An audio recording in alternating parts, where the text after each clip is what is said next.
Welcome back to Tell It Like It Was. We had a few months off because of the busy summer season. The heat probably didn't help. This building doesn't cool off very easy. But it gave everybody a break. But we are back with Raymond George. He is very passionate about trains, but specifically the MKT. And you will talk about your dad, and what he did, the things that you know about the train, the history behind Augusta and the surrounding area. Please welcome Raymond George.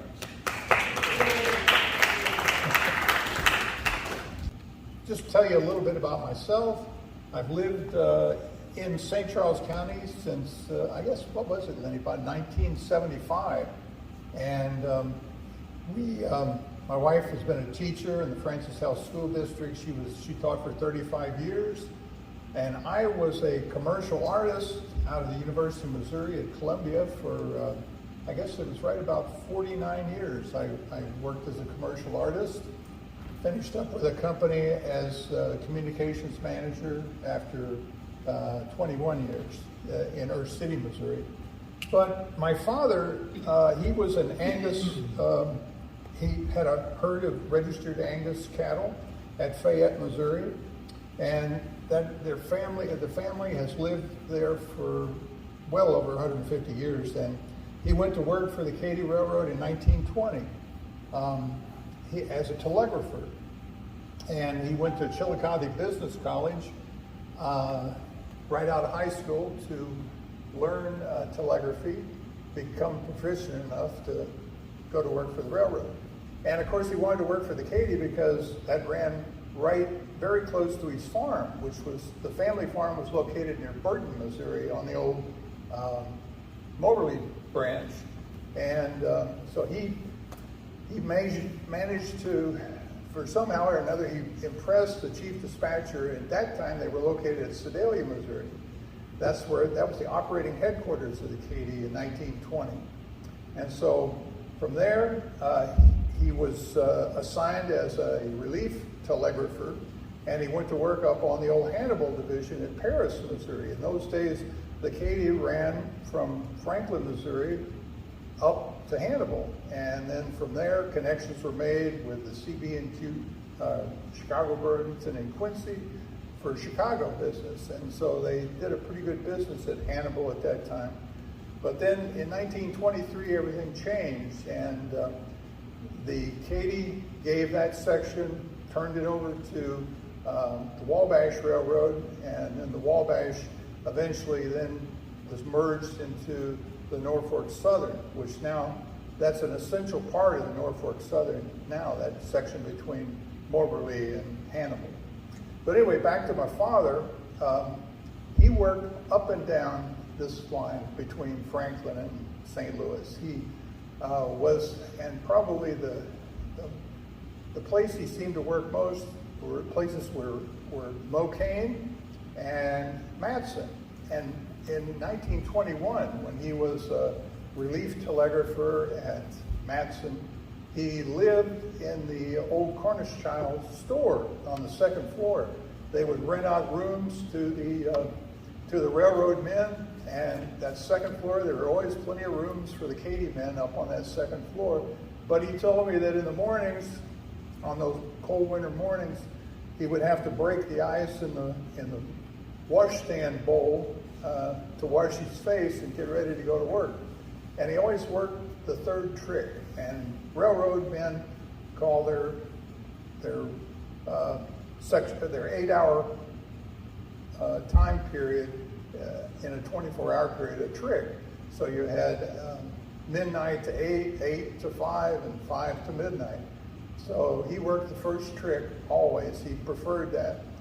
And at Matson, he would have to climb up the semaphore, the signal for train orders. And that was the arm that would, if you had it would raise up and be parallel to the track, and that would show the trains that were coming that it had a train order waiting for him. And then his job then was to copy train orders and then put them, at the time in 1920 and 21, he would put them in a hoop. and it was a cane hoop. I had one, I was going to bring it, but I forgot to bring it. And then he would stand by the track. He would be about just a few steps away from the track, and he would hold that hoop up, and as the train passed, the fireman would catch it in his arm, and then he would throw the hoop off and keep the train ordered. And then he would have to do the same then for the caboose at the end of the train. He'd have two identical sets of train orders that he would have to fill out. And in those days, Otto Dyckman was the station agent. And at the station, he would be Dyckman as the agent, and then there would be the telegrapher, 3 different telegraphers, and then there would be a station helper. And then also in those days, because they did an active business, passenger business, and so they needed a ticket clerk to take care of selling tickets to passengers. So anyway, in 1923, he was made a permanent agent at Steedman, Missouri, which is the first station east of Mokane. And so he was there for about 2 years. And then the chief dispatcher took a liking to him. And so he asked him if he would consider coming to Sedalia as the chief dispatcher's clerk. And so he went, and he was at Sedalia for several years. And, well, actually, he was there a short time. In 1923, they moved the division from Sedalia to Franklin. And they built a new employee hotel there for the train and engine men, and passengers could stay there as well. And then there was a restaurant, cafe in the hotel. And then prior to that, the division point had been Mokane.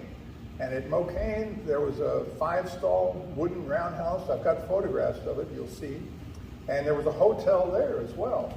But after 1923, all that disappeared. The Katy, they tore down those buildings.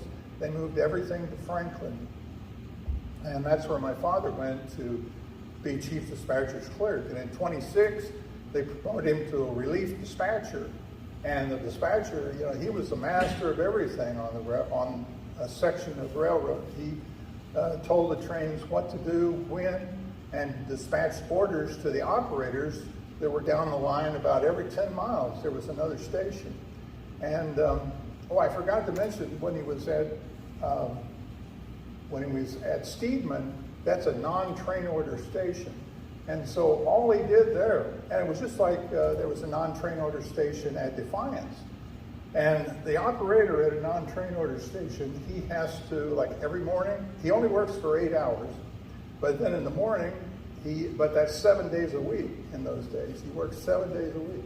But he had to check the cars. He had to give a car report to the chief dispatcher. And then people coming and riding on the trains, he would sell tickets, and then he would flag down the train. It was called a flag stop for that reason. And he would wave the trains to a stop, and it was 5 and 6 were the 2 passenger trains, and then there was the daily local that would work between St. Louis and Matson, which was a division point for freight trains in those early days. And then when the division point trains got larger, they were capable of carrying more water, more coal. Then they stretched that division out to McKittrick. And then McKittrick then to Franklin was the next subdivision. So I'm getting pretty far ahead here with my story, but I hope that's okay, Angela. I hope. But then the next thing my father did, he got laid off in 1930, and he got, times were bad, and he went to Smithville, Texas, in South Texas, on the Katy as a train dispatcher down there. And he was only able to work until the end of 1930, when things got so low on the Katy that he lost that job. And so then he worked as a relief telegrapher all over the system. He would sometimes travel a day or 2 days to get to a job just to work that as a relief telegrapher for a day or two. And then he would come back home. His home was in Fayette, Missouri, 10 miles north of Franklin Yard. And So that went on for about 2 years, being a relief telegrapher or agent. And then the Boonville Bridge, the new Boonville Bridge was built, and he was able to bid in and get the job as a Boonville Bridge operator. So he worked on that job until, I think it was 1937, when that job at Smithville again became available for his seniority to bid in on. So he worked down there until 1939, when a dispatching job opened up at Franklin, and he was able to come back to Missouri. So then he worked there at Franklin all through World War II. It was, and I'd always ask him, well, why weren't you in the Army? Well, for one thing, in 1941, when the war started, he was 40 years old. He was born in 1901. And so in 1941, he was 40. But also, being a train dispatcher was an essential job on the railroad and for the country. It was essential to keep the trains moving. And at that time, they were having heavy business coming up from Texas. German submarines were sinking oil tankers, and so they were transporting by train 100-car trains. They would be 50-car trains between Sedalia and Franklin, and then they were able to double the size of them between Franklin and St. Louis, because they called this the water level route, and they were able just to double up everything and move heavy trains on the St. Louis division. So then, and then he became night chief during World War II, and then in 1948 he was promoted to assistant superintendent. And that's when a lot of this information that I have from him that you'll see came about. They gave him a little collection of track charts. So it covers the entire railroad between St. Louis and Parsons, Kansas. That's the St. Louis division and the Sedalia division. And then, it's 168 miles between St. Louis and Franklin. And that's the division that where he was really needed to concentrate his efforts. And then the superintendent got transferred to Parsons in 1954. And he was then running everything between St. Louis and Parsons, Kansas on the railroad. He was the unofficial superintendent, although he still carried the title of assistant superintendent. But then in 1955, they offered him the job of superintendent of North Texas Division at Denison, Texas. And the family packed up, and we kept our house at Fayette, but tried to rent it, and we later had to sell it, but we moved to Denison, Texas. And that's where we stayed for the next 15 years when he had to retire. He moved up the ladder again as superintendent of the South Texas Division, and then he was made vice president of operations and general manager in 1965, and that's where he was when he retired in 1968. One of the nice things was that he got passes for the whole family, and we could ride trains almost any railroad in the country, but I only rode on the Katy because I was really too young to take advantage of that. My sister, she was, as far as I know, can't recall if she ever took any train trips using her pass, but that was wonderful. We got a whole collection of all these passes from all the different beautiful railroads with all their colors and everything. But he did some very important work. One of the things I remember in the early 60s, there was a missile train. He knew I was interested in the military, and he thought that I would get a charge out of seeing this missile train come through Denison. So he took me down very, very late one night, and there was this dark, everything was painted dark blue, and everything was encased in these steel containers. And I was told later that contained guided missiles, and there was, on the sides of them, there were big emblems of Strategic Air Command. And this train was supposed to travel all around the country, and it was secret, you know. Only the railroads knew where it was. And it was because of, at that time, you know, that was right after this Cuban Missile Crisis, and everybody was, you know, it was a very tense time when everybody didn't know whether or not there was going to be a nuclear war or not. So this train was one effort that the government had with the railroads to try to, as a preventative measure. So thank God they never had to use it. But okay, after that, then my own experience with the railroad was I went to work for the sales and service department as a contractor. They needed a graphic artist, and since I'd been a graphic artist for all these years here in Missouri, I was able to work for them, and I did a calendar every year for them. And their sales and service department, they would take a week off from my regular job here in St. Louis, and I was given the full run of the railroad to run around and photograph trains. And I enjoyed that very much. And as far up north as Omaha, as far south as Galveston. And so I took photographs on the Katy of all that stuff, and then I would put it into these calendars. And I'm still basically doing that for the Katy Railroad Historical Society. I have some calendars over there, which are very similar to the ones that I did for the actual railroad. And in 1977, the Katy Railroad Historical Society was founded. And in '78, I became a member of that, and then they invited my dad down to Muskogee, Oklahoma to speak. And so I drove him down, and we had a very nice time, and that's when I became a permanent member. I think I've been with them 47 years now.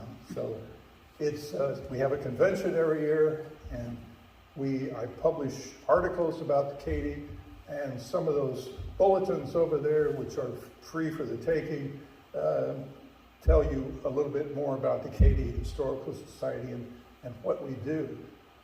Lately, because we're getting a kind of a shortage on actual Katy railroaders in the society, we've invited modelers to contribute to our bulletin. And so now every issue, there's a modeling section for the modelers. And some of them are very, very creative, and that's where there was one issue that had a nice article about Defiance, and then that I wrote it and researched it, and then at the same time, our modeling editor built a model of the Defiance Depot in O-scale, and I've got a photograph of that we'll see. So that brings us about up to date. So I think we're ready. We're going to see movies first. I shot these movies and the second part is in their sound.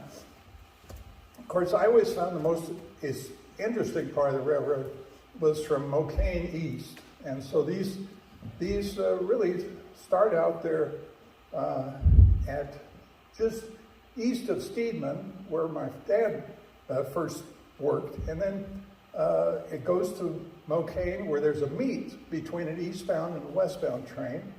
Or actually, I should say, eastbound is northbound on the Katy, westbound is southbound on the Katy. But since the lines actually run east and west, it's a little confusing for people. But there's an north and southbound trains meet, and then I follow the eastbound train between Marthasville and Augusta, but they were all taken about between 1981 and 1982. You get to see some of the freight that was carried on these Katy trains, and it wasn't just boxcars. There was pretty good assortment of cars in this particular train. And it was a cold day. There was, on the Ovaz Creek, it was covered with ice. And I'm not sure why the this thing's in the middle here. I don't know how to move that. Oh, there there you go. Okay. All right, sorry. Thanks, Angela. Yes, sorry. Thank you. Now this is just east of a siding called UE, which was a temporary siding that went up into Union Electric's power plant that was being built at this time. Of course, that was captive business for the Katy because there wasn't no other railroad that was close to it. This is high-value merchandise here. Wow. I was surprised to see this because that had to go through the Rocheport Tunnel a little bit further south. This was a long train. I would say this train was probably 80 cars, 80 to 90 cars. Yeah. So when they had a caboose in yet. Yeah. Oh yeah. That's the radio antenna up on top.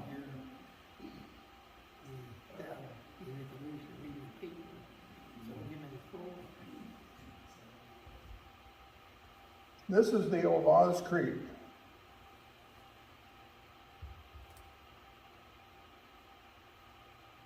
And so the train back here, along right about in there, is where Steedman was. Mm-hmm. Oh yeah, I'm sure it's still there.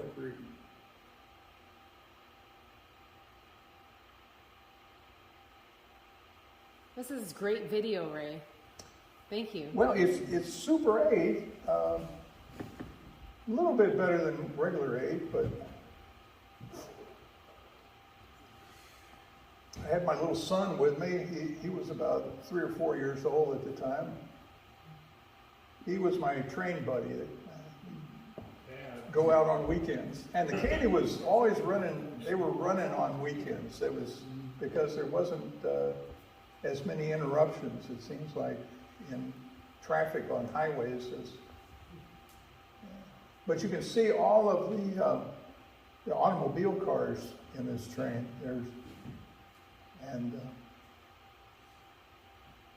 Now here is the northbound train in the siding at Mocaine. And here is our train coming on, our southbound train, and that's the block signals there that have held the northbound train. Sometimes they throw messages off. I don't think they threw anything off this time. I'm sure they barked something to one another. Now the weird thing about this is there's a single engine. And I saw this several times on the Katy, and I talked to an engineer, Mike Offenier, that you guys might know, but he was just dumbfounded. There was a single engine on the St. Louis division operating, but it happened, and we've got movies of it. Now they're going past North Jefferson, and this beautiful depot, brick depot with tile roof, was built in the early 1920s. It was destroyed by vandals right after the state got a hold of the line, and we lost it. It was burned down. Yeah. So he's going to go on to Franklin. And now I'm going to follow the northbound train as it's moving out of Mocaine, and now he's at Marthasville. I'm on the overpass just west of Marthasville.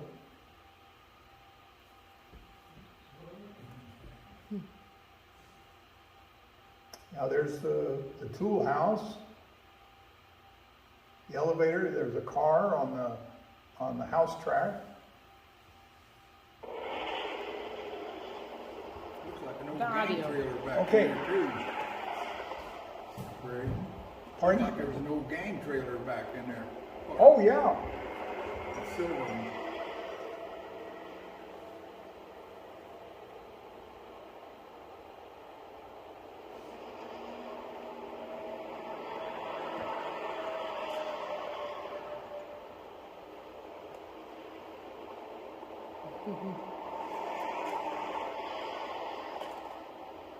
Now, to my knowledge, I've never seen anybody else that took movies of the Katy in this area. A lot of fellas in Texas shot movies, but I've never seen any other movies. So you guys are privileged. Well, thank you. Thank you for taking them. I loved it. I loved it. I wish I had a video camera, but I couldn't quite afford it at that time.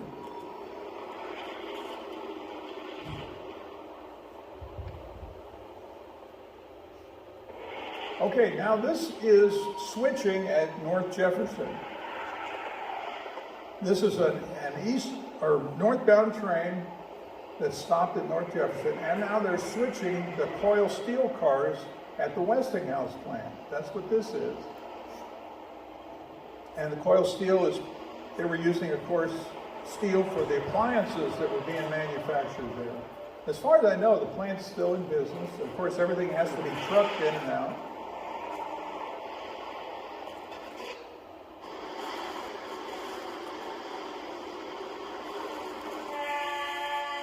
They still went down there even after the train was shut down. They still give them service. Oh, Today. okay. Until it's full.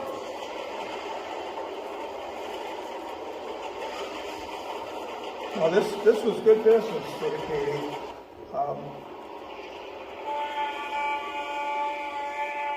But the company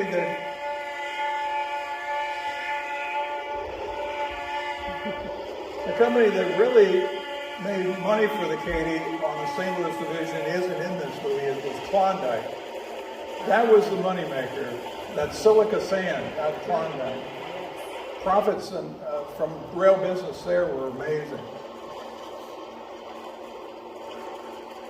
And of course, the month after Klondike closed, rail service ended the month afterwards. That's when Klondike had to close because they couldn't operate without rail service. This was taken at Rhineland, northbound at Rhineland.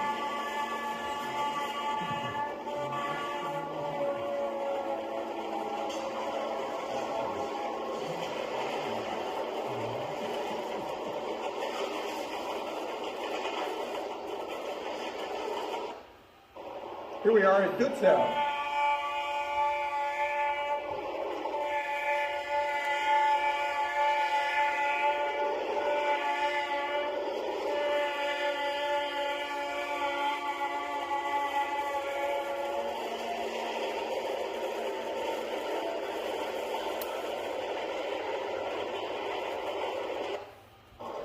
Now this is between Dutzow and Augusta. I was shooting movies out the window, and my friend, he'd come up from Texas after a KRHS convention, and he was driving while I was taking movies out the window. This is so neat.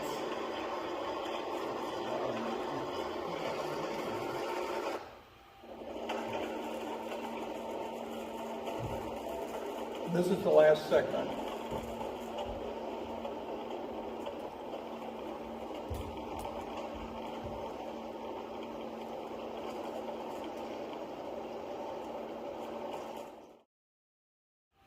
But this gives you a good idea of exactly where it was located. It was just east of the crossing, wasn't it? Yeah, yeah. And this is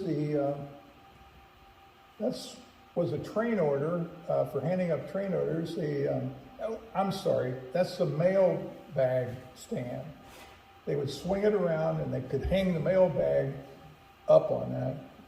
And they could, now the Katy Flyer and the Katy Limited, that's where they could pick up mail when it was necessary. But otherwise, usually the Flyer and the Limited, they just blew on by smaller stations. But this mail crane indicates that they were picking up mail on the fly. Okay, this is a really early shot of southbound train. This was in the last issue of the Katy Flyer, our quarterly bulletin. State Historical Society of Missouri photo. This was a little 440 locomotive. This is a similar locomotive to the one that's in the Museum of Transportation in St. Louis. And of course, this is the Missouri River to the right, and it's a beautiful shot. Very, very scarce. I have never seen another one that good of the St. Louis Division and the river. Have you decided where it was at? I think it's near Rocheport. That's the way I'm thinking. It's near Roadport. Now the track, you'll notice here, the track has been ballasted. Now the original track didn't even have ballast on it, but this has been ballasted. And I know that they ballasted it, the whole railroad from Texas to St. Louis for the World's Fair. They tried to improve everything on the railroad for that World's Fair. This is St. Charles in 1906. This is a Goebel postcard that he published. And the engine here is a large 460 10-wheeler. Busy scene, and of course the depot, we're blessed that it's still there, and it's been nicely restored, and it looks very much like this photo. But I can't understand why the city keeps saying that it's unsafe for anybody to occupy it or use it, and it just galls me that they won't use the depot. Now this is quite a shot here. This is Hamburg. And later, this siding and depot in the 20s and 30s, it became, well, I shouldn't say that. It was after World War II, it was called, in 48, it was called Weldon Spring. But at the time, this was Hamburg. And of course, Hamburg disappeared because of the ammunition plant that was built there. I think it was started in 1941 when they bought out all the property there, and they moved all these families away. Was that located in the middle of the Y there at that time, or where was Hamburg? Where did it look? It didn't have a Y, it had a house track, and that was it. It had a siding and a house track, yeah. They never did have a depot at Weldon Springs siding down there, did they? No. I didn't think so. No, I think there was a rock quarry there. Yeah, but they didn't. A rock quarry there, yeah. They did not have a depot as far as I know. I don't think there was. And there was a passenger shelter at Jones Station, in the old days. Here's Augusta again, about 1912. They still have that old style train order semaphore. And as you can see here, they're saying that that's a white signal. The red signal was down. A little bit better off. So that means there's train orders for the northbound train and no train orders for southbound. And it gives you another chance to see buildings that were there at that time. Are any of these buildings still there? Okay. And another one back here.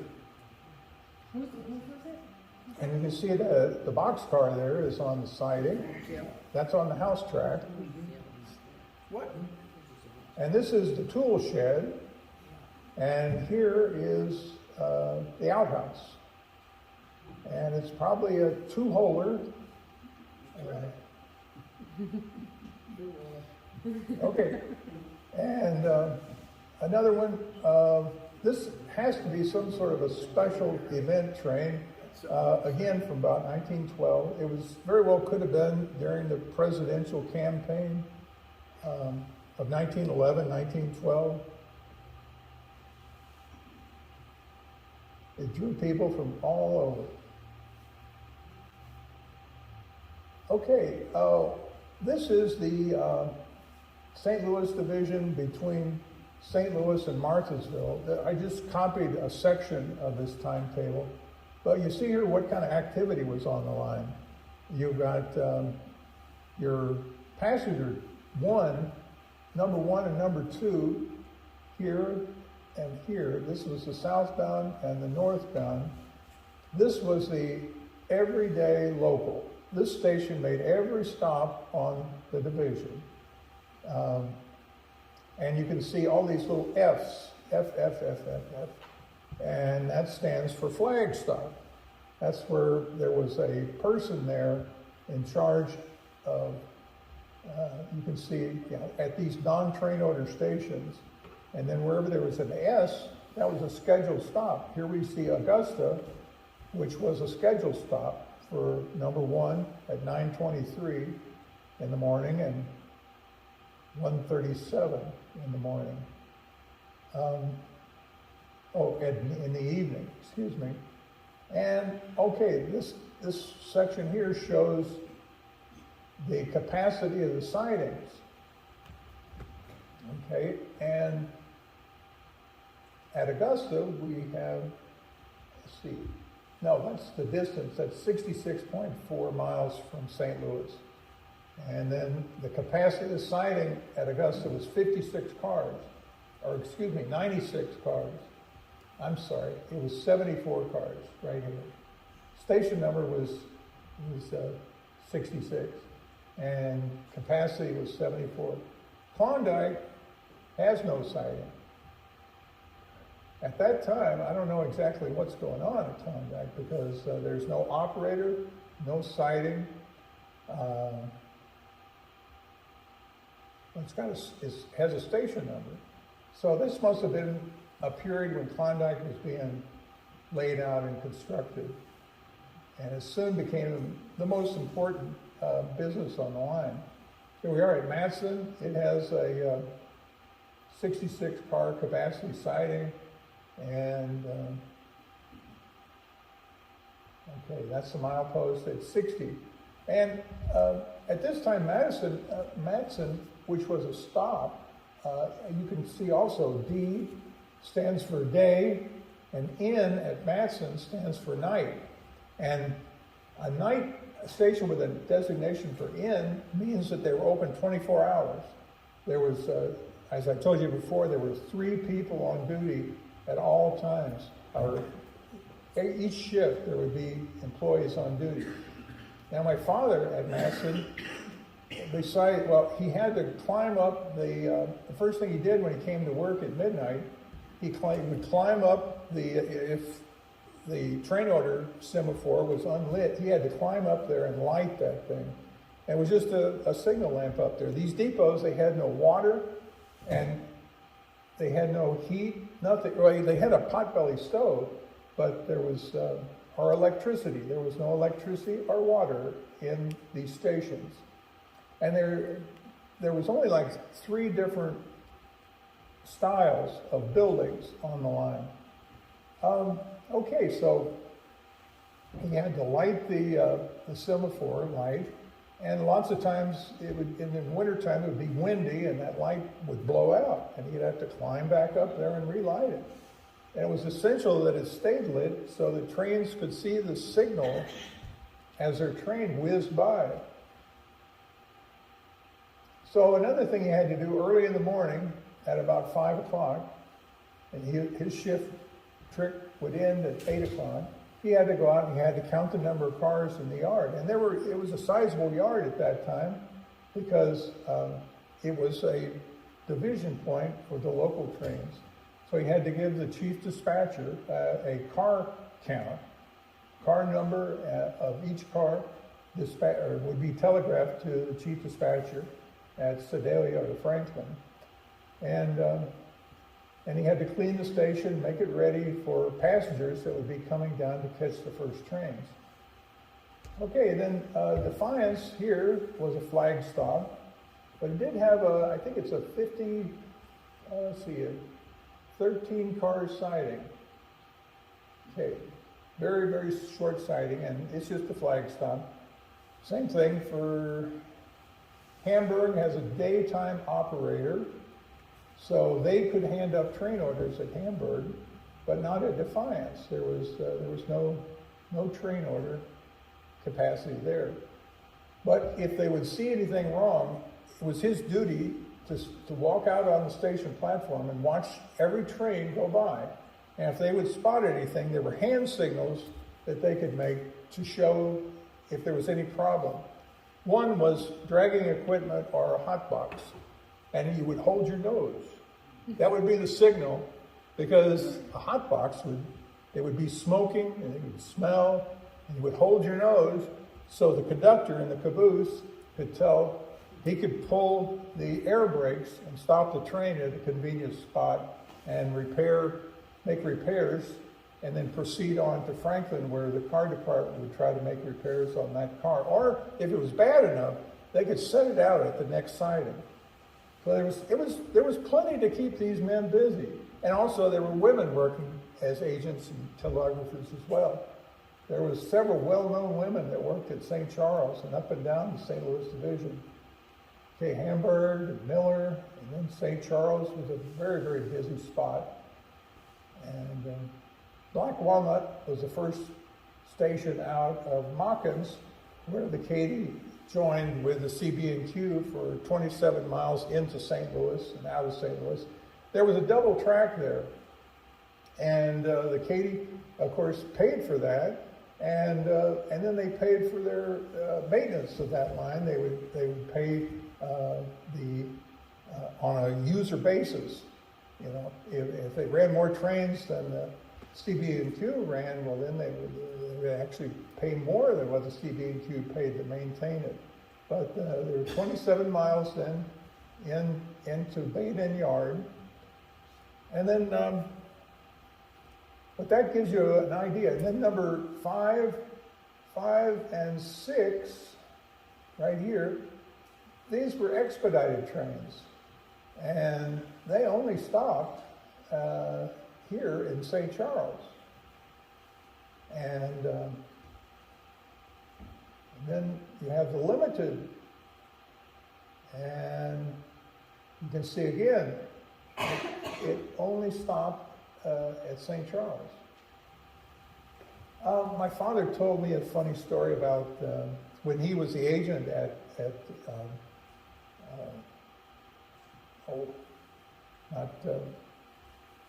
he was at, I can't remember the name of the station, first station east of Matson. East of Mocaine. He was out on the platform watching the train, the limited, go by, and of course it wasn't stopping, but the baggage cart started rolling, and there was a vice president of the railroad. His business card was on the end of the limited, and it started rolling, and it was close to the track, and when the business car, the last car on the train, went by, it caught the handle on the baggage cart and swung it around 360 degrees and landed right on the track.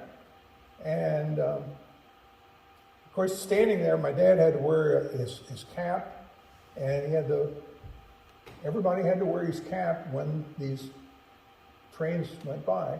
And so he got a message from the chief dispatcher at Sedalia, and he was told that he was penalized by being laid off for, I think it was 2 weeks.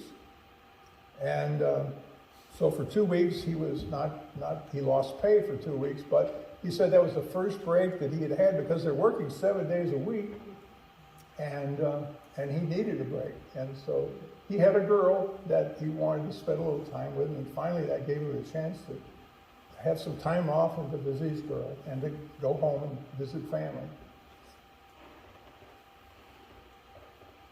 And this is the station that I was talking about. This is Steedman, Missouri. This is one of the 3 different styles of stations that were on the St. Louis division.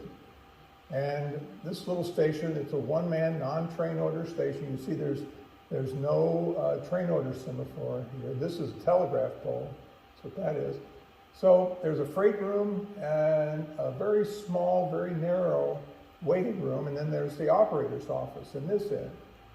And that was it. You know, he was there for 8 hours every day, 7 days a week at that time. And here's the baggage cart that rolled. It started rolling down while he was standing there, terrified, watching it, until it was swung around by the business card. And this is a picture of my father at Steedman.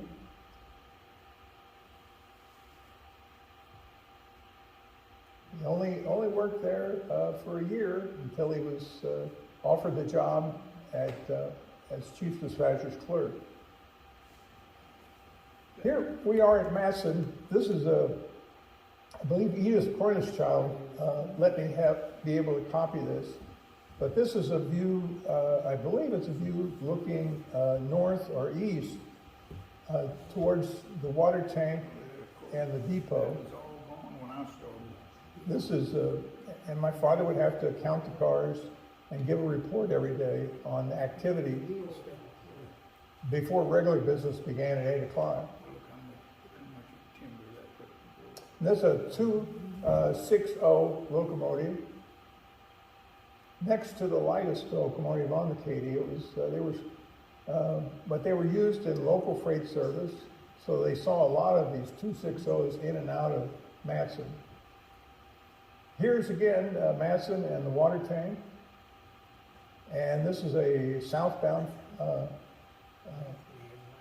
train, and I believe it was Edith Cornish child, later Morgan, and I think Ed Camphaver might have had a copy of that too. Ed, do you have that one? I had it, I'm not sure, my cousin here says she's got it.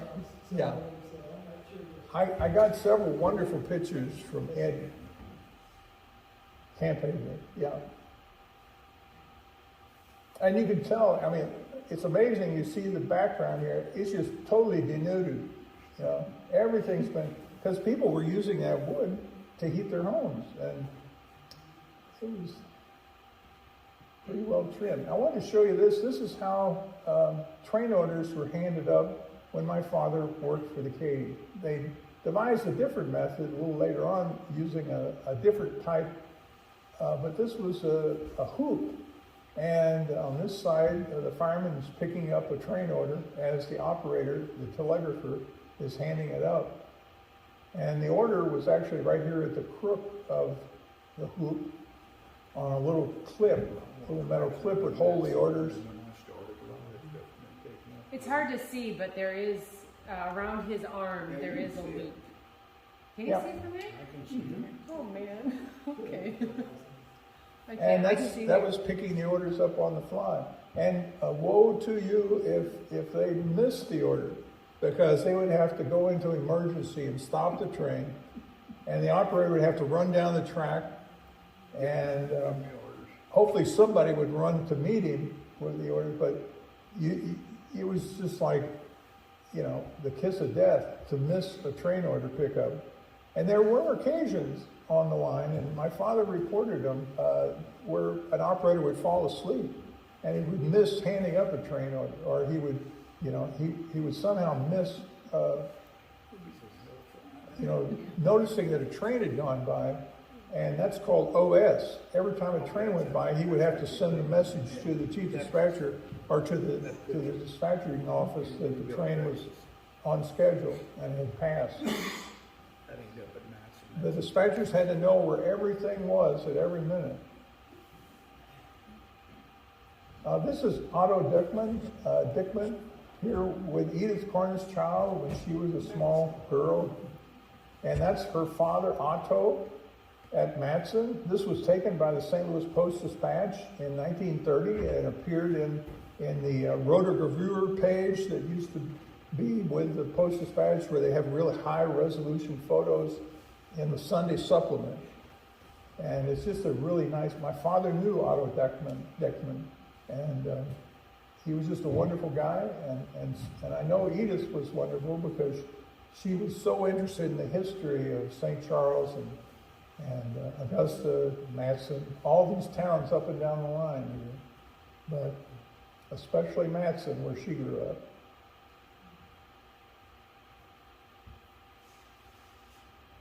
This is from the Katy's engineering department. This is the depot at Defiance that was built in 1902. There was another depot just like it that was built at Providence, which is east of Columbia on the main line, but it was built, I think, a year earlier, and it had a tile roof. Now the depot at Defiance had a wooden roof. They were very small, very, very compact, one-man, non-train order station. And there was, cattle was important business there. They had a stock pen, a holding pen, and then for passengers, there was a flag stop where the operator or a caretaker would have to flag the train, and and let them, if it was a freight train, if it was the local, passengers could ride in the caboose. And but otherwise, it was number one and number two that were the locals that would carry passengers. But they would be slow going. Because they would have to do work at every station along the line. They would have to stop, and if there was work to do, they would have to handle it. That's what the local did. And my friend Ray Davis, he lives in Clayton, California. He built a model using those plans of the Defiance station. That's what it would have looked like.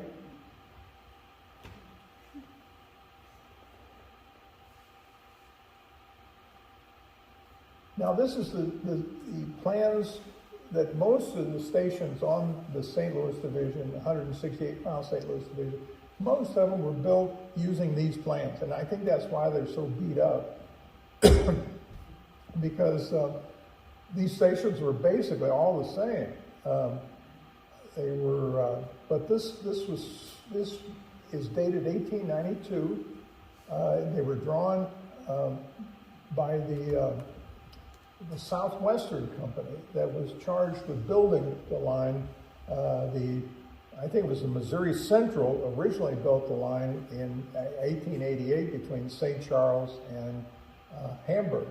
And that company went out of business, and eventually it was bought from a group of businessmen, and it was assigned to the Missouri, Kansas, and Eastern, which was a construction company that was wholly owned by the Katy Railroad.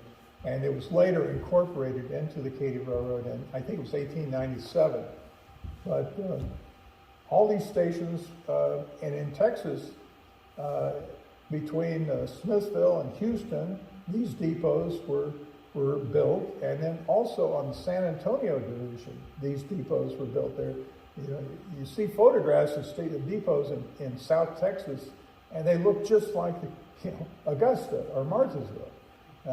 And of course, Martinsville, you probably, I don't know if you remember or not, but it had a waiting room on the end that in about 1969, it got cut off. And I don't know why, or if there was a fire, or what in the world happened, but the Bridge and Building Department, the B&B department gang that tied up there, they took off that south end of the depot. Fred McCoy was in charge of that. Was that about 69, Bob? Yeah, I think so, yeah. And, but anyway, that's the way it is now, over in Martinsville. Yeah, But couldn't get it put back on. Yeah. The state wouldn't do it. They wouldn't do it. Even though the blueprints, I gave them the blueprints, but they would not put that, because of course it would cost more money, and I'm sure that they were counting their pennies. But anyway, we know what everybody, down to the last inch, what all these depots look like. And here's Martinsville.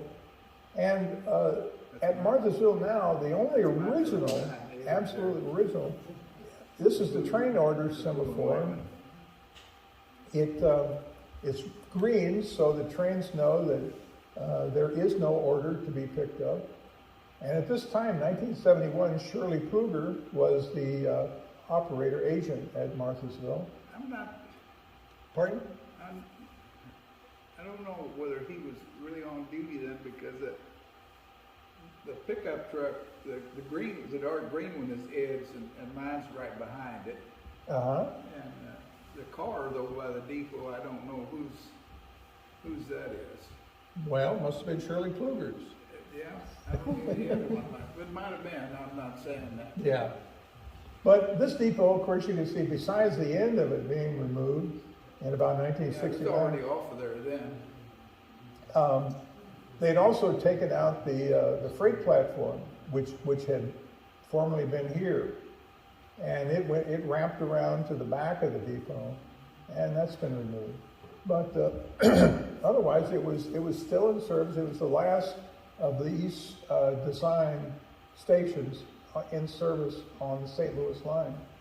And you had them at Martinsville and Mocaine and North Jefferson. Those were and source, and up until I think it was 73 or 4 at St. Charles, that depot was open. But And during these times, the railroad is consolidating, and they're trying to eliminate as many stations as they can because of taxes. They had to pay tax on these stations, and if they couldn't pull their own weight, well then, they were removed. So Well, the luckily- Marthasville one was the blueprint? Yeah, This was the last one that they did? this is the last station. This is the last of this design station on the railroad. Yeah. There's And that was before- none of the stations in Texas that were built with that same design still exist. So Marthasville is the last one. And then you had your tool house down here. You saw that in the movie. And then here's the little outhouse. That's I think that's basically all that was there. And then, there was a coal shed too at about this time that was still there. It was back this way, though, Yeah. east. Yeah. And then It was the down house there, track, you see, can just that's the see. new, that's part of the new elevator behind it there. Right. The old one is east of there where you can't even see none of it. Yeah. On that picture. But a little bit of the house track is still, it still existed, and it was used frequently because it was supplying the elevator with cars. That stayed in fertilizer. there all the way through. They never did take Never the did. house track.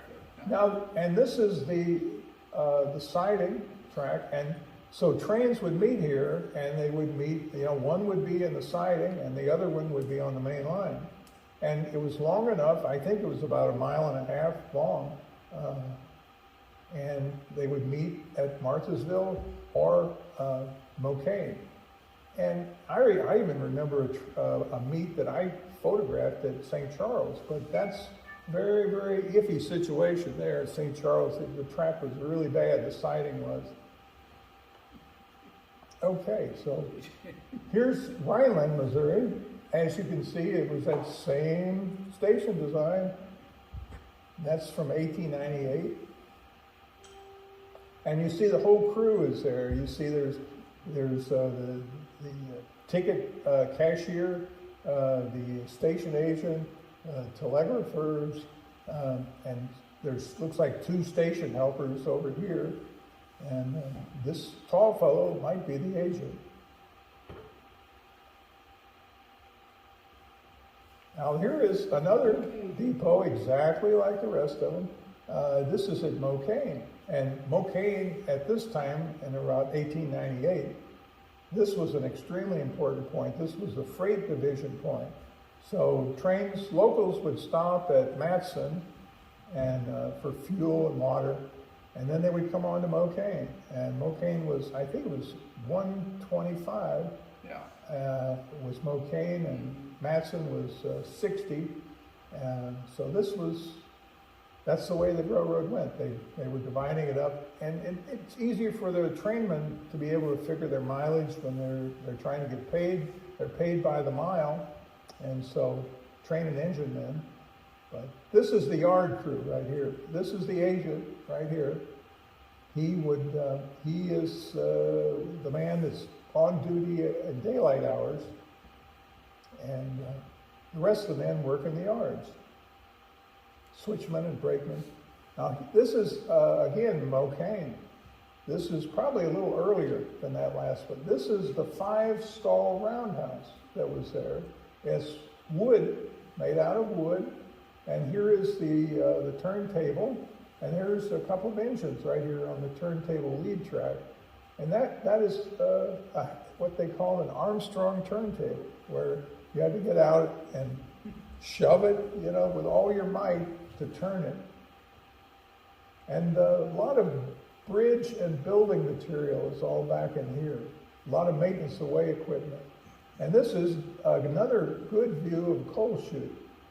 They would push cars up on this, and then it had pockets then on the other side over here to load the cars with coal. Later in the 20s, the Katy went almost 100% to oil burning locomotives, but up until then, the old coal chutes were the essential, And right here is the water tank that we saw in that earlier photograph, I think.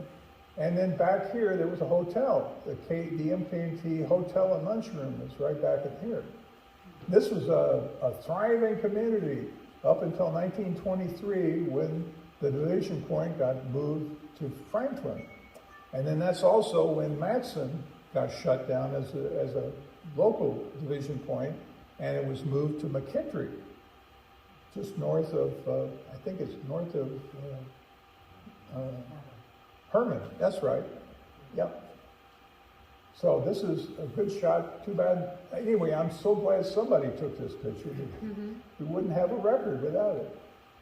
And here's a later picture from about 1920 of the layout at Mocaine. There's the hotel. It was already gone when I started the whole. Oh yeah. But Yeah. the big depot was still. Yeah. We were still using the old depot. Yeah.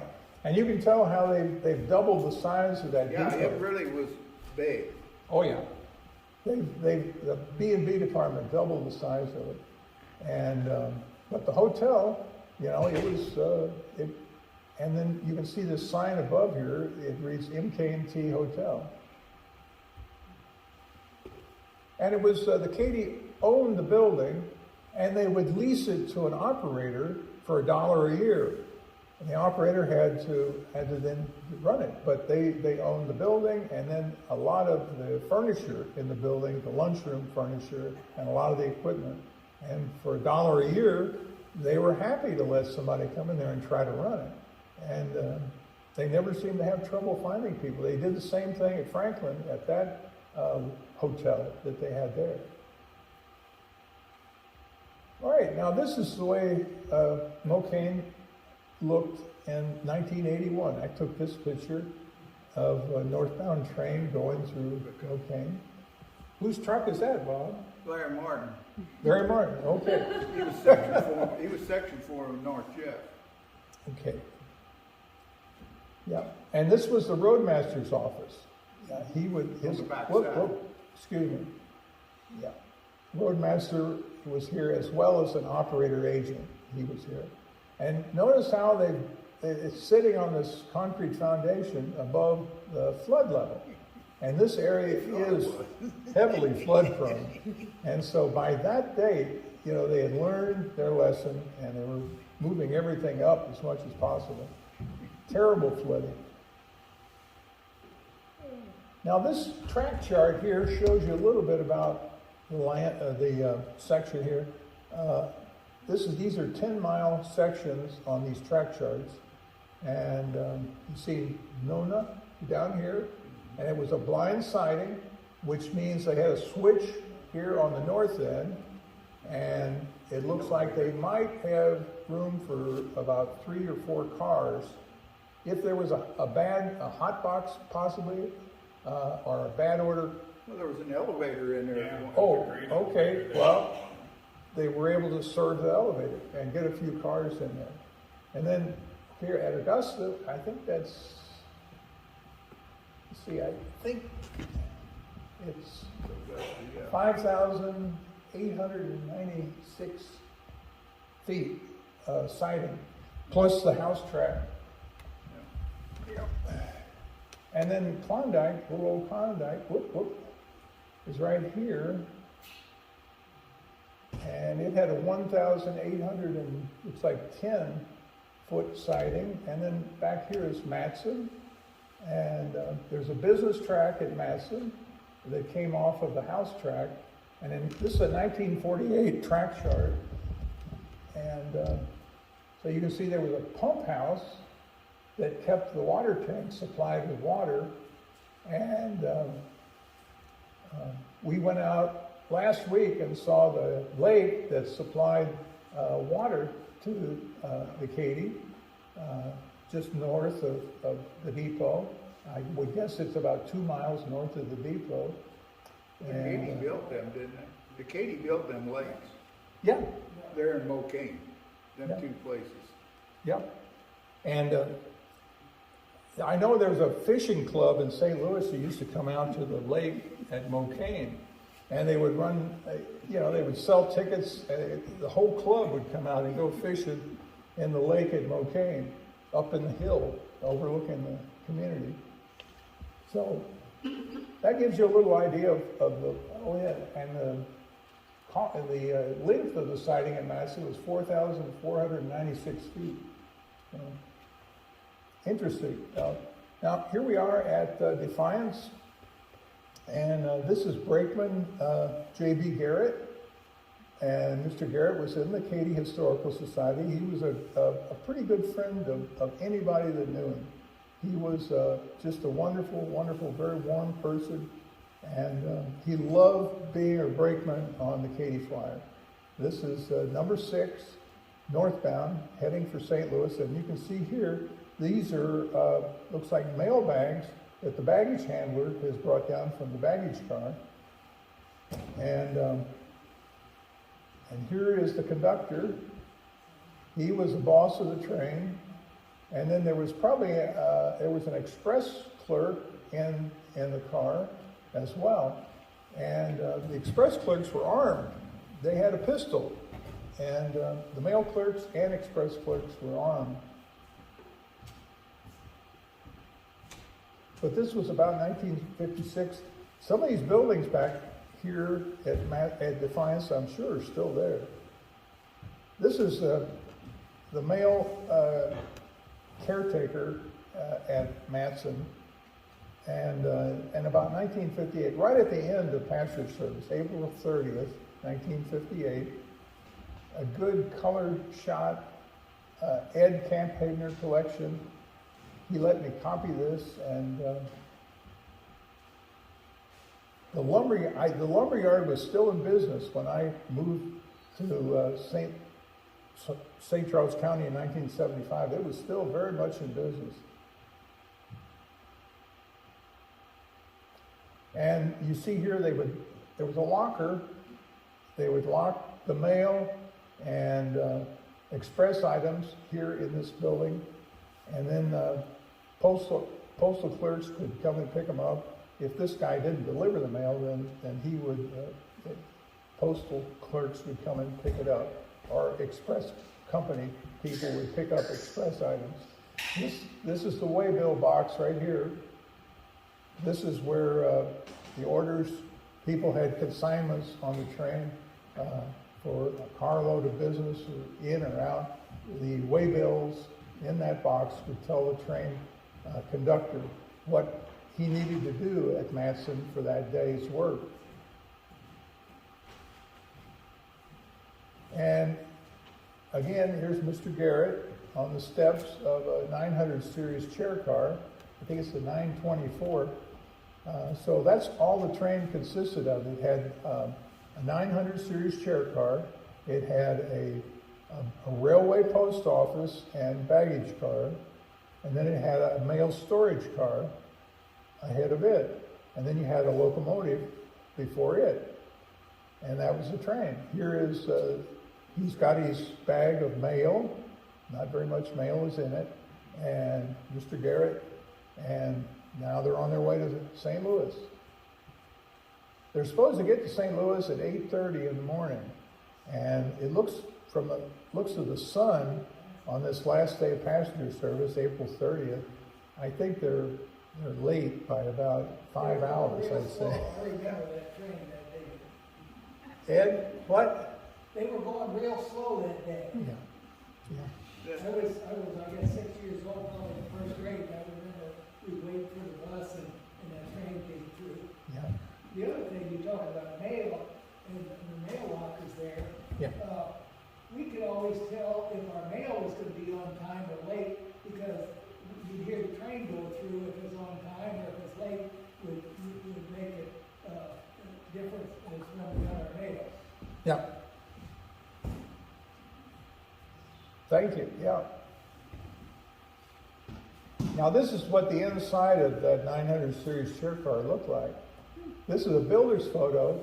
These cars, there were 25 of them. They were built in St. Charles by American Car and Foundry in 1926 and 1937 and 38.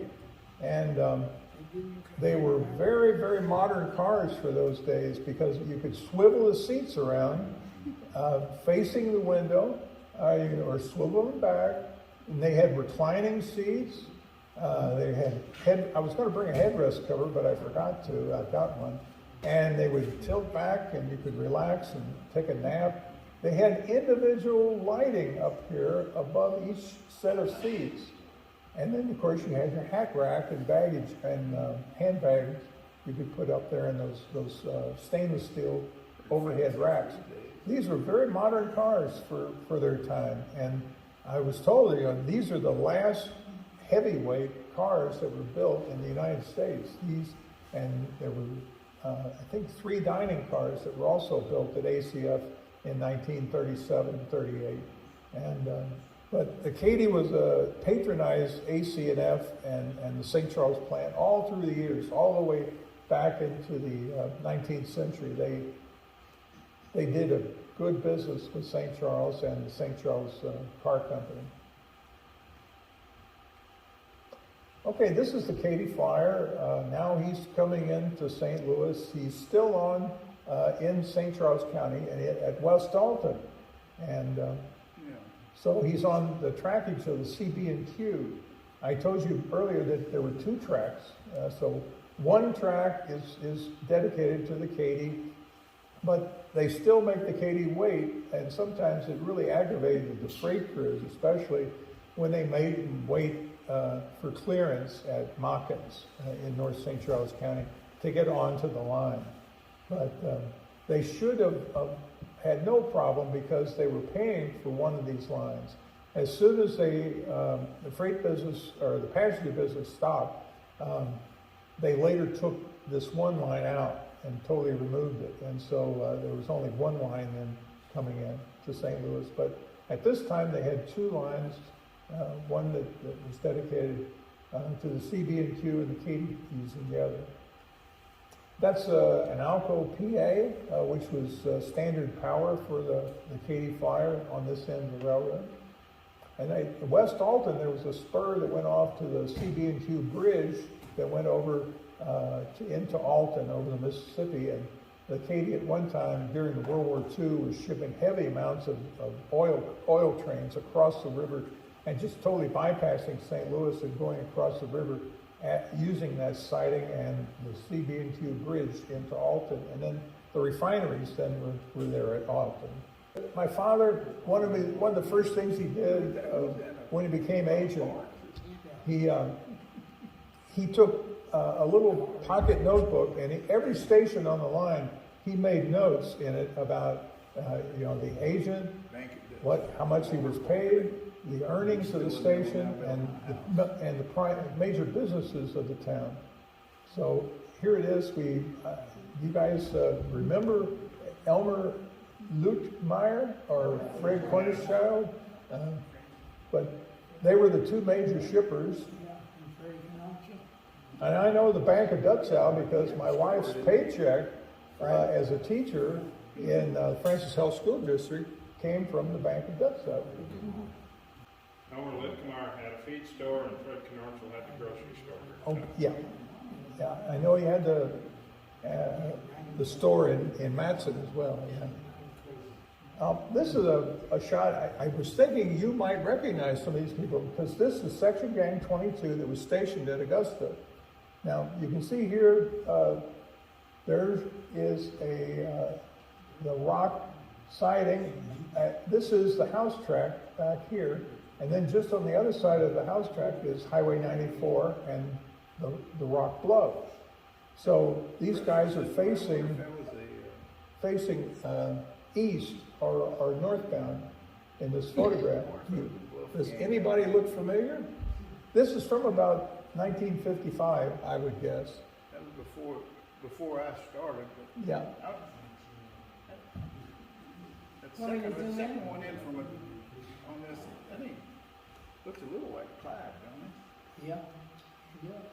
Second from right or left? From the left going in. The second one in on The second one, this gentleman here? Yeah, that guy there. I'm going to zoom in just so you can see a little bit more. Must have had a bluff gang working around there. Yeah, the bluff gang was active at this time. Oh, yeah. Can you explain what that is? Bluff gang? Yeah.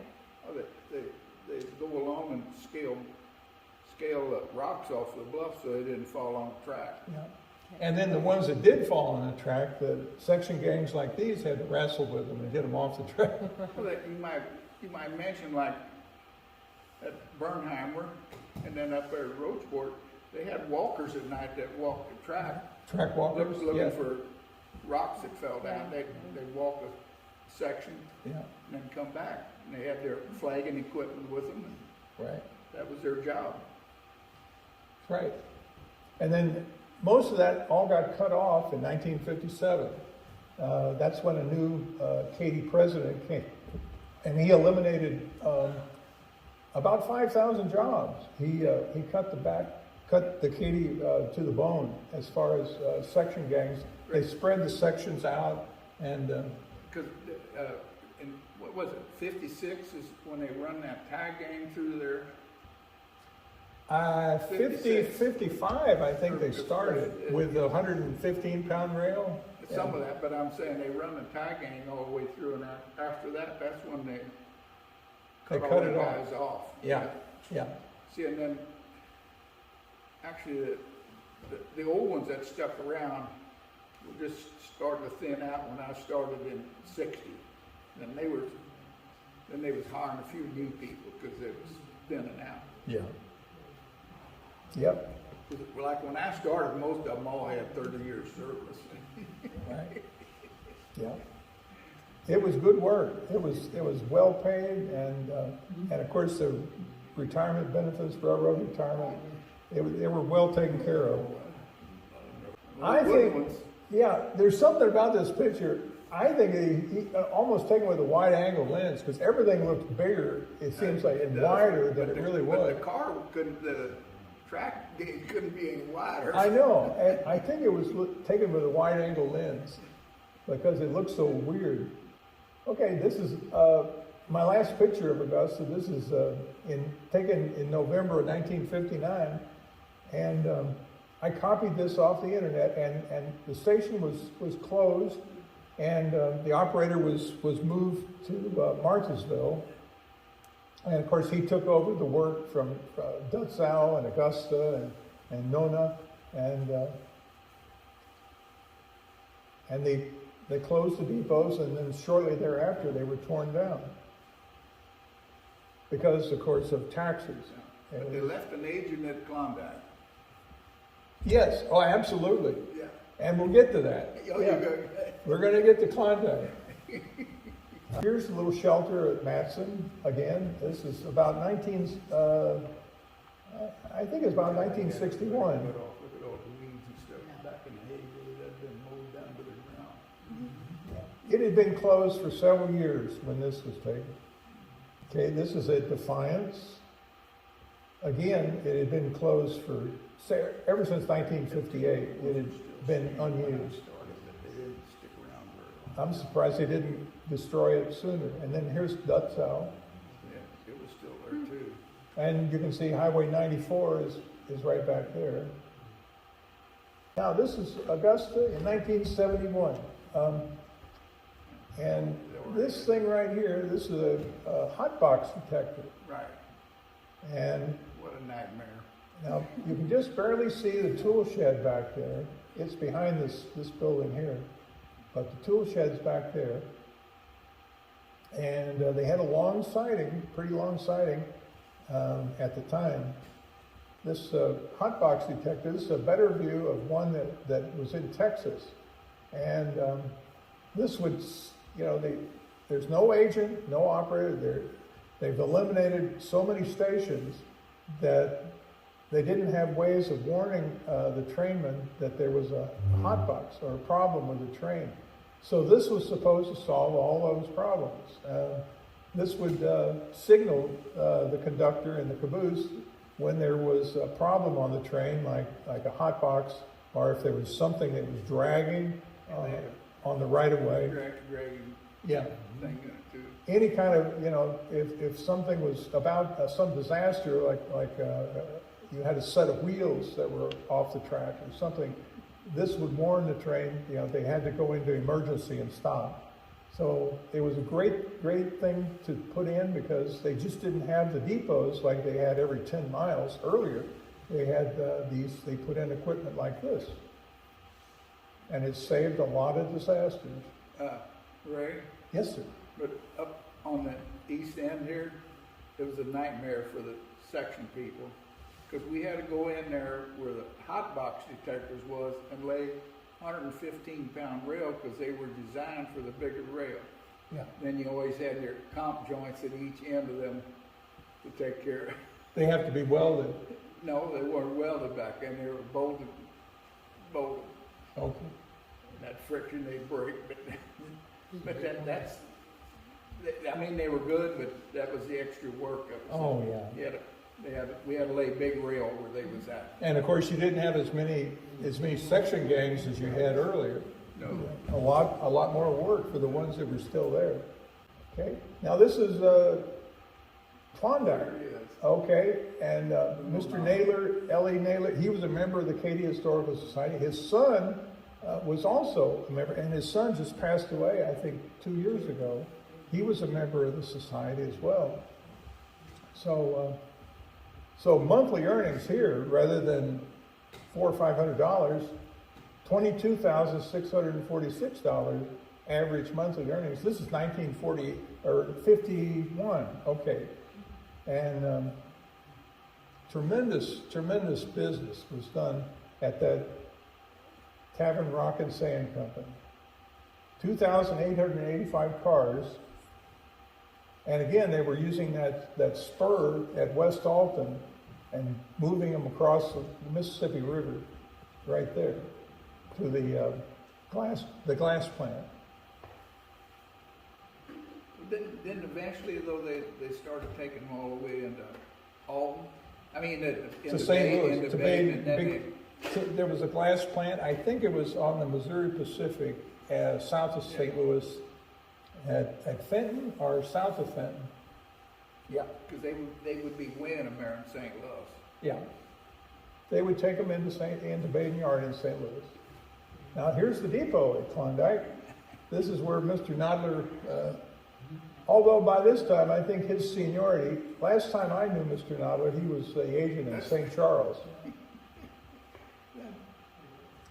That's the depot at Klondike. That's the second depot there. After the trains took the first one. And they had an accident there that wrecked that little depot. They had an accident in the late 60s, but I took the original depot out. here's another view. This is the loading tracks over here. And the silos are still there. I hiked on the trail, they were still there. And the loading chutes. But it's a pity that this business is gone now. But of course, it's all been developed. I guess we'll say it's been developed. This is St. Charles. This is the way it looked when I moved to St. Charles County in 1975. And here is a northbound train heading. This is train 102 going through St. Charles in 1881. And the depot over here has been beautifully restored, looking very much like it did when it was built in 1893. We're so lucky to have that depot. There was a identical depot in Kansas at let's see, that's Council Grove, Kansas. Still exists. It's the original Katy Depot, and it even has little gables that this depot had on. But this depot was ravaged by flood so many times. And, the river is just right out there. Now, when they moved it, the depot was actually over here on this side, but they turned it and swung it around. They did a 180 and brought it around to this side. It still faced the track. But it was, it was in terrible shape. And like I said before, it's a pity that they don't use the depot. It's just vacant. It's always, they had a Chamber of Commerce office in it originally, and they tried several other things, and but it's a sad thing that it's not being used and appreciated more. Okay, now this is a maintenance away ballast train. I photographed this in 1983, September, and Bob was out there. I took photographs of Bob Painter and Ed Schoppenhorst out there. They were working, but Unloading rock. these ballast cars, these are they're loaded with rock and a caboose. This is a typical Katy maintenance away train, and he's just sitting there, you know, while they unload it and waiting for the crew to do their work before they move on to the next spot. If I remember correctly, there was tremendous amounts of water were coming off of those bluffs, and there were drains There along. was a drainage problem. Drainage problems were all plugged up with debris, and they had to, Bob and that gang were cleaning those out so the water could escape and flow away. So this was forming the dump here. The right-of-way was forming a natural dam, and the water was building up behind it, and they just couldn't operate. You know, the ground would become soft, and then you would have derailments, and so it had to be maintained, and Bob and his gang were doing their job doing it, maintaining it. Okay, now we're almost finished here. This is the locomotive that's at the Museum of Transportation. This is one of the things that I do at the museum. I volunteer since 2016. I've been a volunteer at the museum, and I worked at first in the restoration shop, and now I'm in the library. But we have a group of 3 fellows that are trying to cosmetically restore this engine to its appearance in 1945, and that's when this photograph was taken. Right here, it was working in western Oklahoma, on the old northwestern district between Wichita Falls and Woodward, Oklahoma. Wichita Falls, Texas, and Woodward, Oklahoma. And so in 1952, the engine was given to the Museum of Transportation, and it's the only surviving Katy steam engine. And it came to St. Louis under its own power. It was operating. They moved it into Union Station under its own power, and it had a train of it was a display train of older cars, freight cars, and maintenance way equipment that they brought in with it. And it was totally camouflaged as an 1870s wood burner. And they'd covered it with, they covered up their oil tank with stacks of wood. And they put a wooden cow catcher on the front. They took the slotted steel pilot off, and it was very gaudy looking. It looked like something out of a 1940s cowboy movie. And so what we're trying to do is restore it to its appearance here, when it was operating at the very peak of its service on the railroad. And we think we're getting pretty close to completing it. This is what it looked like in 2018. This is the pilot, the wooden pilot had rotted away, and they had this light that, I don't know where they got it, but they were trying to make it look like an 1890s steam engine at that time. So we decided to change all that, and we got support from the museum, and then members of the Katy Railroad Historical Society donated. We have almost $20,000 in our war chest to improve the engine and bring it back. So this is, we've fabricated a new steel pilot and steps, and then I found a headlight in their remote storage facility south of St. Louis, and I restored the headlight. And then Mr. Brad Liebich from St. Charles County, he is a welder and steel fabricator. That's his line of work, and he created the bracket for the headlight, and he also fabricated the steps on the front end here. These steps, steel steps he fabricated. And without Brad, I don't think we would have gone very far at all. Here's a side view of the engine. Now we're trying to get a company now to help us with the boiler jacket. That's this section here that goes over the boiler. And well, and then I'm finishing here. This is my father, and here with my mother. This is at Muskogee, Oklahoma on October 14th, 1978. This is the first convention that we attended. The KRHS was founded in 1977, and by this gentleman here, Mr. Fred Lyon. Fred was a nationally known track and field coach, which he had had numerous Missouri championship track and field teams, and he was from a Katy family. He worked as a mud hop or a yard clerk at Parsons in Sedalia, Missouri when he was a youngster, and he founded the society, and we had the first meeting in 1977 at Parsons, Kansas. This gentleman here is Mr. Wally Decker. He was vice president at that time in 1978. This is Mrs. Decker.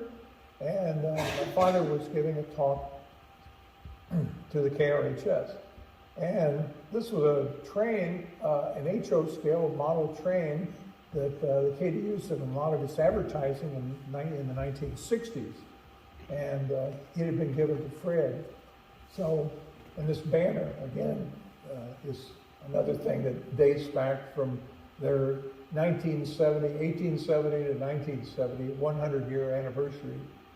So that's where I'm ending my talk, and I thank you very much for listening, and I guess I'm open for questions. I'll say questions, but real quick before we go to questions, is there a fun fact that you think most people don't know about the MKT Railroad? Well, one of the fun facts would be, where did the name Katy come from? A lot of people don't understand why they call the Missouri, Kansas, and Texas the Katy Railroad. And, you know, the reason is that in 1880, when the Missouri Pacific, through stock purchase, they took control of the Katy Railroad. And it was named at that time the Missouri, Kansas, and Texas Division of the Missouri Pacific Railroad.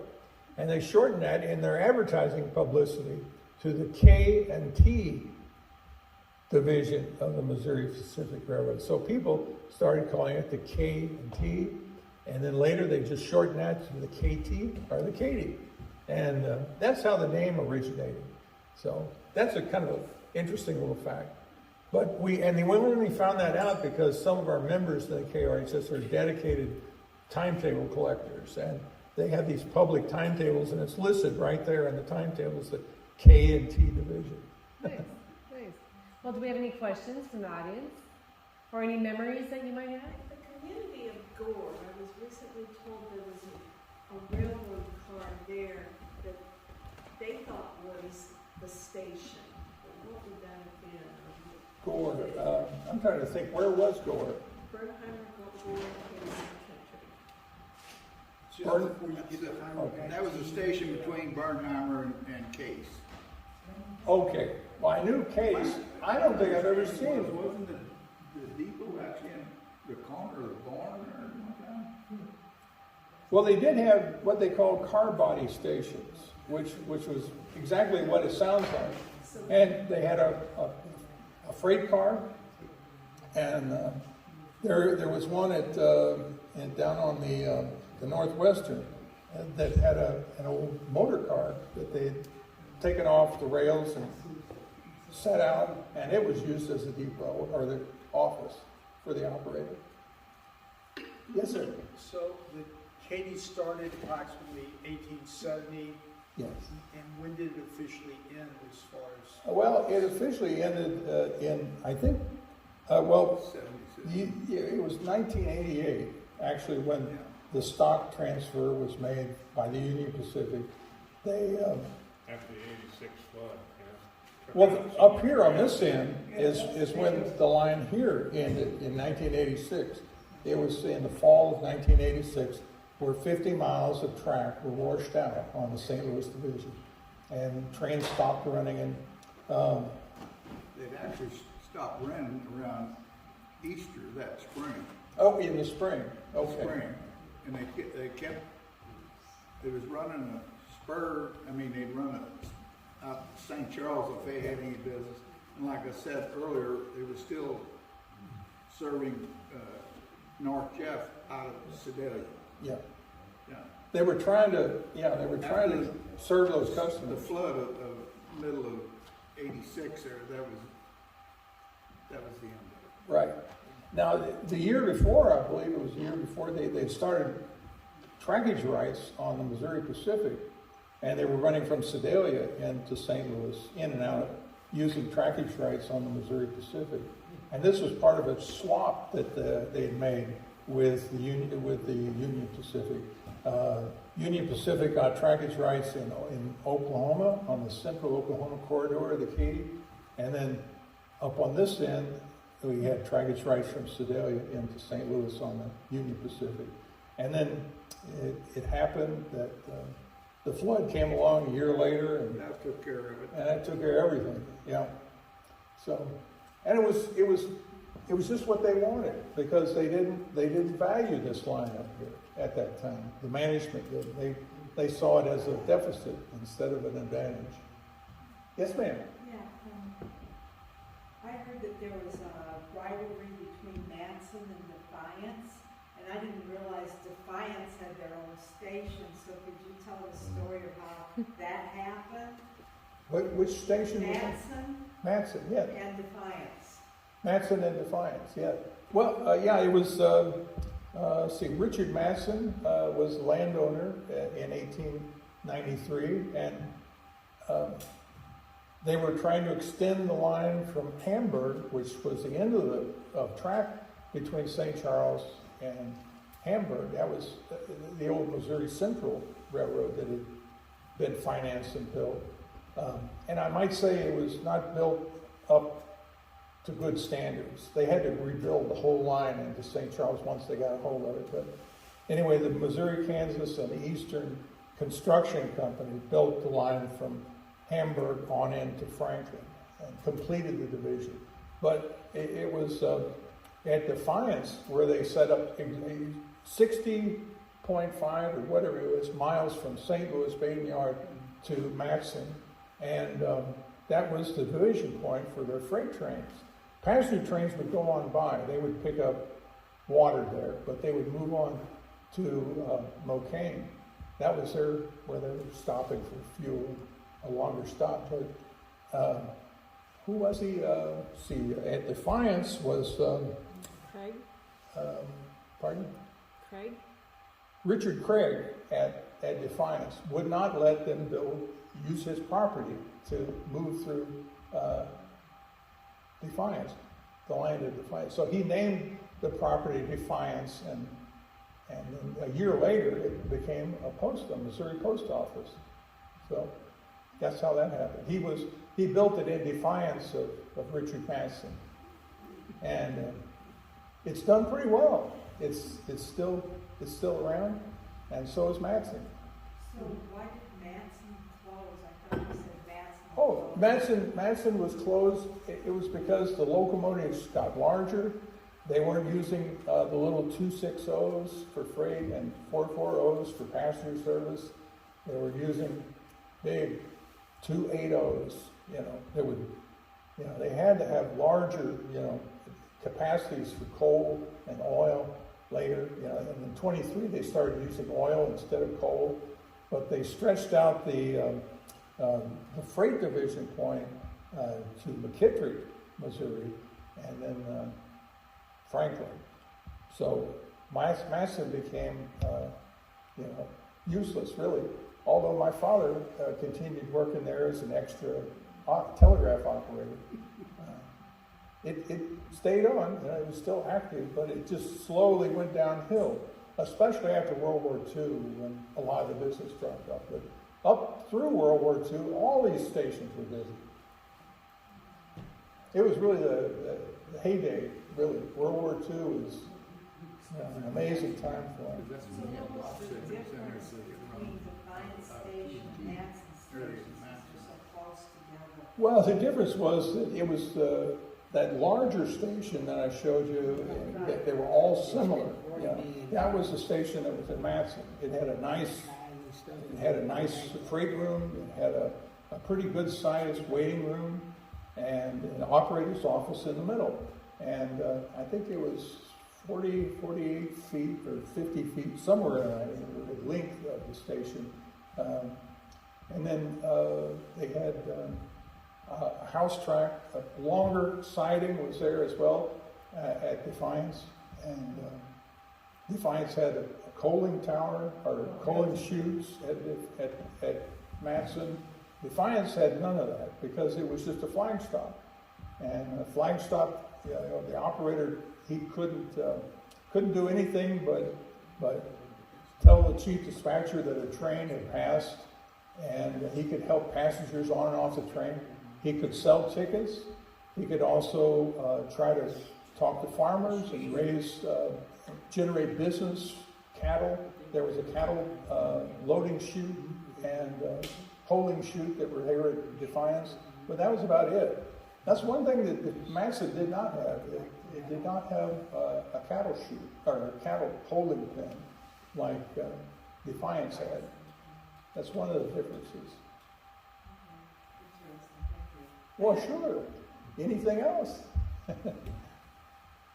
All right. I've enjoyed it. Yes, well, we did too. I'm surprised my voice held out. Well, your water was right next to you. I kept thinking, like, I could hear it cracking a little bit. Anyway, Raymond, thank you so much for being here. And a lot of these pictures we have not seen. So Well, I know you have a lot. Yeah. we do, but a lot of them they haven't seen either. So thank you very much. Thank you.